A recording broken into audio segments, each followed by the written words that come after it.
सकाळी 5:30 वाजता भैरवगडची मी ट्रेकिंग चालू केली आणि थोडंच पुढं आल्यानंतर मला जो दिसणारा नजारा आहे तर तुम्हीच सांगा की हा नजारा कसा आहे. मला तर खूप छान वाटला.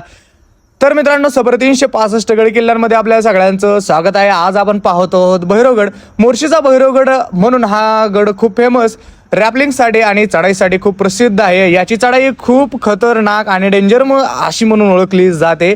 तर या किल्ल्यावरती जाताना आपल्याला जे रॅपलिंगचं साहित्य आहे ते सोबत आपल्याला घेऊन जावं लागतं. तर मित्रांनो, या किल्ल्यावरून जो दिसणारा नजारा आहे ना खूप छान आहे. या किल्ल्यावरती आपल्याला पाण्याची टाकं बघायला भेटतात. तर हा किल्ला 7 वाहन कालखंडातील असून हा किल्ला फक्त व्यापारी महामार्गावरती नजर ठेवण्यासाठी होता, म्हणजे याचा वापर केला होता. किल्ल्यावरती सकाळी आल्यानंतर वारं भरपूर होतं. खूप छान असा अनुभव होता. जो पुढील नजारा दिसणारा होता ना तो खरंच एकदम खतरनाक होता. तुम्ही कधी गेलाय का भैरवगडला? गेल्यानंतर काळजी एक अवश्य घ्या.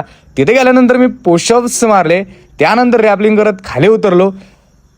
माझा अनुभव हा खूप छान होता भैरवगडचा. जर तुम्ही कधी गेला नसेल तर एक वेळ अवश्य भेट द्या आणि तिथे गेल्यानंतर तुम्ही तुमची काळजी नक्की घ्या. जय शिवराय.